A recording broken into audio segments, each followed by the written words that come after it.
Welcome to an echo of the past channel. I am Maria Theresa, Empress, Queen, mother of 16 children, and a woman who proved that even in the male-dominated world of the 18th century, a strong woman could rule. Today, I'll tell you the detailed story of how I built the most powerful monarchy in Europe from a young archduchess, gave birth to future queens and kings, and defended my empire against all of Europe. By the way, my daughter Marie Antoinette has already told her tragic story on this channel, so you know how it went for one of my most beloved daughters. But that's another story. Today it's my turn, and believe me, I have a story to tell. I am Maria Theresa, and I was born in Vienna on 13th of May, 1717, the second child of Emperor Charles VI and Elizabeth Christina of Brunswick-Wolfenbüttel.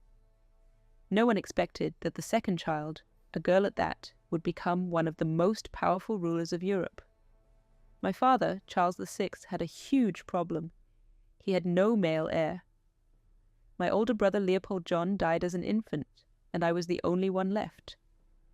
At a time when women were practically non-existent, it was a real problem. A powerful Habsburg dynasty that ruled half of Europe, and the only heir is a girl. But the father didn't give up. In 1713, 4 years before I was born, he issued the famous Pragmatic Sanction. It was a revolutionary document that would ensure that I could inherit the Habsburg lands as a woman. He then spent his whole life persuading European monarchs to recognize this document. It was the diplomatic campaign of a lifetime. I grew up as a typical archduchess, but with one difference. My father was preparing me to rule. I learned languages. I was fluent in German, French, Latin, and some Italian. Dancing, music, religion, that was the standard education. But my father also taught me statecraft, economics, military strategy. I was a lively, spirited girl with clearly defined opinions. Even as a child, I knew what I wanted, and I wasn't afraid to say it. Court ladies sometimes complained that I was too manly in my speeches. The Archduchess should be quieter, humbler, they whispered behind my back. But what were they to expect? I was preparing to rule half of Europe. At the age of 18, I married Francis Stephen of Lorraine. It was an interesting choice. Francis had to give up Lorraine in exchange for Tuscany in order to become my husband. It wasn't just a political wedding. I really fell in love with him. He was a beautiful, gallant man with a good heart, an excellent dancer, and a lover of the arts. October 20th, 1740. The day that changed my life forever. My father, Charles VI, died suddenly in the hunting lodge, and I became ruler of the Habsburg lands at the age of 23. I was young, inexperienced, and I was soon pregnant with my first child. A pragmatic sanction? All those who had signed it before had given up on it. It was like a contract written on toilet paper. Frederick II. Prussia, the young cynic, invaded Silesia in December 1740. The Bavarian elector Karl Albrecht claimed the Bohemian throne. France supported my enemies. Even Saxony and the Kingdom of Sardinia wanted a piece of the Habsburg pie. Imagine the situation: a young woman, pregnant with her first child, facing a coalition of the most powerful states in Europe. My advisors were in a panic. "Your Majesty, we must negotiate, retreat, negotiate," they shouted. "Silesia is lost. We may have to sacrifice Bohemia too." But I told them, no, I am the daughter of Charles VI, wife of the future Emperor and Queen of Hungary. I won't budge an inch. And you know what? I did something no one expected. In September 1741, 6 months after the birth of my son Joseph, I went to Buda and personally asked the Hungarian estates for their support. That trip to Hungary was a risky gamble. The Hungarians had their own interests and were not always loyal to Vienna. But I was betting on their chivalrous honor and that they would be moved by the sight of a young mother in distress. I stood before the Hungarian magnates in ceremonial black robes, not widows, that was just tradition for a formal audience, with a crown on my head. "Help me," I said to them in Latin. "Abandoned by all, I flee to the fidelity, piety, and ancient bravery of Hungary. My lands are in danger. My life and that of my son are in your hands." The effect was amazing. The Hungarian magnates were moved to tears. They drew their swords and shouted, "Moriamur pro rege nostro Maria Theresa."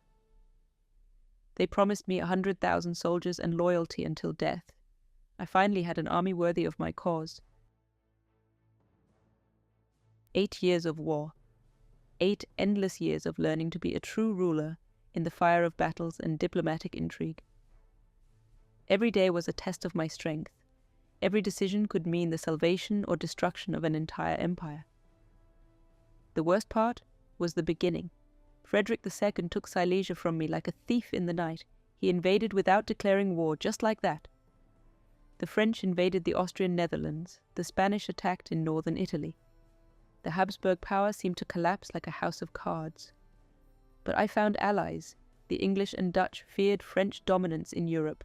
Queen Anne gave me financial support, and Admiral Vernon assured me, "Your Majesty, England will never allow France to dominate the continent." Tsarina Elizabeth of Russia also promised to help. My husband Francis has proved a surprisingly capable warrior. Who would have expected that from the gallant courtier? At the Battle of Chertousais in 1742, he personally led the charge and defeated the French. I was so proud of him. The most dramatic moment came in 1741, when the Bavarian elector Karl Albrecht was elected emperor as Charles VII. Imagine the irony, my own empire voting for an emperor against me. I sat in Vienna and read the news about my emperor being crowned in Frankfurt, but I said to myself, "Okay, we'll fight without the imperial crown. Let's see who's stronger." And you know what? I was stronger. I was gradually regaining lost territories. My armies, led by capable generals like Leopold Daun and Franz von der Trenck, began to win battles. Charles VII died in 1745, of grief and exhaustion, they said. His son Maximilian Joseph renounced all claims to the Austrian succession, and my husband became Emperor Francis II. At last we had the imperial crown back in the family. The war ended in 1748 with the Peace of Aachen. I lost Silesia. The wound hurt me to death. But I kept everything else, and proved to all Europe that Maria Theresa was no weak woman. Frederick II never dared to underestimate me again. Between all the wars and political crises, I found time for the most important thing, being a mother. Francis and I had 16 children in 20 years, and each one was my joy and my sorrow. My eldest son Joseph was born on March 13, 1741, in the midst of the War of Succession. The birth was difficult. The doctors feared for my life and the life of the child. But as I held the little prince in my arms, I knew my dynasty was saved. Joseph was an intelligent but difficult child. Even as a boy, he had clear ideas about reform and often argued with me. Then came daughters, Mary Ann, who died at the age of 2, Mary Christina, Mary Elizabeth. Every name, every personality, every concern. I lost some of my children very young. Little Marie Caroline died at the age of 1, Charles Joseph at 15, Johanna Gabrielle at 12. Each death was like a knife to the heart, but my greatest joy was my most beautiful daughter, Marie Antoinette. Antoinette was born on November 2, 1755, the 15th child. She was a lively, beautiful girl with an angelic face and a devilish temperament. Even at a young age, she could wrap her arms around any man at court. She was my sunshine, my little star. Antoinette was the merriest of my children. She loved dancing, music, games. Sometimes she was too frivolous. She didn't like to learn, she preferred to play. "Toinette," I used to tell her, "you must learn. You might be a queen one day." But she just laughed and ran off to play in the garden. When she was 14, the hardest moment of my mother's life came. King Louis XV of France asked for her hand in marriage for his grandson, Louis the Dauphin.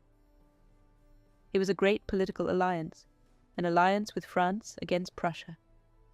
But it meant sending my little sunshine to a foreign land. The day she left in April 1770, I cried like a little child. I stood on the balcony of the Hofburg and waved until her carriage disappeared over the horizon. "Be happy, my dear Toinette," I whispered, "and don't forget your mother." I wrote her long letters full of advice. Remember that you are Austrian, but be a good French Dauphin. Listen to your husband, be kind to the people, don't make enemies. If only she'd listened to more of my advice, but she's already spoken about her tragic fate on your channel. With the War of Succession over, I embarked on the biggest modernization of the Habsburg monarchy since Rudolf II. I knew that to survive in the modern world, we had to change. First, I reformed the army. I couldn't afford another surprise like Silesia. I introduced uniforms, beautiful white coats with blue lapels, which became the symbol of the Austrian army. I set up a military academy in Vienna's new town, where young officers were taught modern tactics. General Leopold Daun helped me create a new military system. "Your Majesty," he told me, "modern warfare is not about chivalrous courage, but about discipline and strategy." He was right. My new army has become one of the best in Europe. Then came the finances. The treasury was empty after long wars. Debts were running up to astronomical amounts. I called in the best economists of the time. I introduced new taxes, reformed the customs system, encouraged manufactures and trade. I was no economist, but I had common sense. The most important thing was the reform of education. In 1774, I issued the General School Code, a revolutionary modern law. I introduced compulsory schooling for all children from 6 to 12. Imagine the revolution. Every child in the monarchy had to learn to read, write, and count. My advisors thought I was crazy. "Your Majesty, why teach the peasants? They'll want more money, a better life." "That's why we teach them," I replied. "Educated subjects are more productive, more loyal, and happier." I also reformed the judiciary, introduced a uniform civil code, abolished torture, finally, modernized criminal law. On religion, I was a conservative Catholic, but I still granted some tolerance to Protestants, not by choice, but for practical reasons. My reforms laid the foundations of the modern Austrian state. My son Joseph then took them to the extreme, but that's another story. 1756, 1763, my long-planned revenge. For 7 years I waited for an opportunity to reclaim Silesia from that Prussian upstart Frederick II, and at last I got my chance. I made an alliance with France, the historical enemies of the Habsburgs. Imagine the diplomatic twist. All Europe was amazed. Maria Theresa allied with the French? But I was pragmatic. The enemy of my enemy is my friend. Plus, my daughter Antoinette was to be the French Dauphin. Family ties strengthened the political alliance. We were joined by Tsarina Elizabeth's Russia, Saxony, and Sweden. At last, we had Frederick surrounded on all sides. It looked like Prussia was going to be crushed like a peanut between hammers. Frederick himself thought it was over. He carried poison in his pocket in case of capture. But that damned Frederick was tougher than I expected. He fought like a desperate man and managed to defend himself against overwhelming odds. His tactics were simple: move quickly between the fronts and defeat the enemies individually before they could just link up. Our most famous victory came at the Battle of Cologne on 18th of June 1757. We finally defeated the invincible King of Prussia.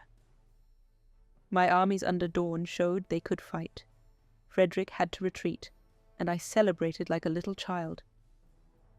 The closest we came to victory was in 1759, when the Russians captured Berlin. Frederick was on the verge of collapse. He was writing suicide letters. His armies were crumbling. But then, on January 5th, 1762, Tsarina Elizabeth died, and the new Tsar Peter III, that idiot and admirer of Frederick, made a separate peace with Prussia. I was furious. "How can that Russian fool betray the alliance?" I shouted at my ministers. But it was too late. Without Russia, we could not continue the war. The war ended in 1763 with the Peace of Hubertsburg, without any major territorial changes. Silesia remained Prussian. That wound hurt me to death. But I proved that Maria Theresa could not be written off. And Frederick was never as confident as before. 7 years of war broke him. August 18th, 1765, the blackest day of my life. My beloved husband Franz died suddenly in Innsbruck during the wedding of our son Leopold. I was 48 years old and suddenly a widow. My world collapsed. Franz was not only my husband, he was my support, my best friend, the father of my children, my co-master. I consulted him on every important decision. Now I was all alone, with the enormous responsibility of the whole empire. I put on a black dress and never took it off again. For the rest of my life, 15 years, I carried the grief for my Francis. People thought it was just theatre, but it wasn't. I loved him truly, and his loss scarred me forever. My son Joseph became emperor as Joseph II, but I remained ruler of the Austrian lands. The period of dual rule began. Mother and son ruled together. And believe me, it wasn't always easy. Joseph was full of revolutionary ideas that came to him at lightning speed. He wanted to abolish serfdom, introduce religious tolerance, reform the church, modernize the judiciary, all at once. "Joseph," I said to him, "slowly. Reforms must be gradual, or they will trigger a revolution." But he didn't listen to me. "Mum," he replied, "the 18th century is no longer the Middle Ages. People want freedom, equality, justice." "And I want stability," I shouted at him. "Revolution is good for no one." Our worst argument was about religious tolerance. Joseph had issued the Toleration Patent, which allowed Protestants and Orthodox to build churches and freely practice their faith. I was a devout Catholic. How could I agree to what I considered heresy? "Joseph, God will judge us for allowing the spread of error," I argued. "Mum, God will judge us for persecuting innocent people," he replied. These were philosophical battles that lasted all night, yet we ruled together successfully. Joseph had the vision, I had the experience. He wanted to change the world. I taught him how to do it practically. We were a good team, even though we often fought like cats and dogs. The last 15 years of my life were marked by constant worry about my children scattered all over Europe. Being a mother of 16 children meant having 16 reasons to be constantly worried. The greatest pain was the news from France about my beloved Antoinette. She wrote me letters full of concern about French politics, about the problems of etiquette, about the criticism of the people. "Maman chérie," she wrote to me in French, "people hate me without knowing me. They call me l'Autrichienne," the Austrian, as a swear word. I felt that something bad was afoot in France, but I could not help her. I wrote her endless letters of advice. "Toinette, be more careful. Less spending, less fun, more charity. People must love you." But the French court was like a whirlpool that pulled my daughter into the abyss. Meanwhile, Joseph was becoming more and more radical. His reforms provoked uprisings in Belgium and Hungary. The Belgians rebelled against his ecclesiastical reforms, the Hungarians against centralization. "Joseph," I warned him, "too rapid changes will destroy the monarchy." "Mother, without change, the monarchy will destroy itself," he replied. The death of my children was the most painful. Johanna Gabriella died of smallpox at the age of 12, Maria Josefa at 16 from the same disease, Karl Joseph at 15 from epilepsy. Each funeral was like a piece of my heart buried in the ground. But there were joys too. My son Leopold ruled wisely in Tuscany. Ferdinand became a successful governor in Lombardy. Marie Christine lived happily with her husband. Not all my children had tragic fates. In recent years, I suffered from severe gout and swollen feet. Movement was a problem, but my spirit remained strong. To the end, I ruled with an iron hand, controlling every important decision, writing endless letters to my children and governors. On November 29, 1780, at the age of 63, I died in Vienna after a short illness. I addressed my last words to Joseph. Be happy and rule wisely. I wanted him to know that I forgave all our quarrels and believed in his good intentions. During my 40-year reign, I transformed the Habsburg monarchy from a feudal state into a modern empire. I have survived 2 major wars, dozens of smaller conflicts, personal tragedies, and political crises. I proved that a woman can rule as well as a man, maybe even better. My greatest achievement? Preserving and strengthening Habsburg power at a time when everything seemed to be falling apart. When I came to the throne, European monarchs thought they would divide the Austrian inheritance like a cake. When I died, the Habsburg monarchy was one of the most powerful empires in the world. My reforms modernized society. Compulsory education, better judiciary, more efficient administration, a stronger army. I laid the foundations on which my successors built throughout the 19th century, but I am most proud of my children. I raised 2 emperors, Joseph and Leopold, the Queen of France, Antoinette, the Queen of Naples, Maria Carolina, the Duchess of Parma, Maria Amalia. My blood flowed in the veins of European dynasties. I was Maria Theresa, by the grace of God, Empress, Queen, Archduchess, but above all, a proud woman who never gave up. My life was a constant struggle to preserve and strengthen Habsburg power. I faced wars, betrayals, personal tragedies, but I never lost faith in my mission. I was the mother of 16 children and the mother of an empire at the same time.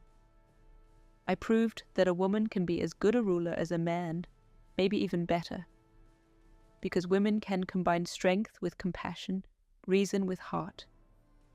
I was proud to be a woman, and I never apologized for it.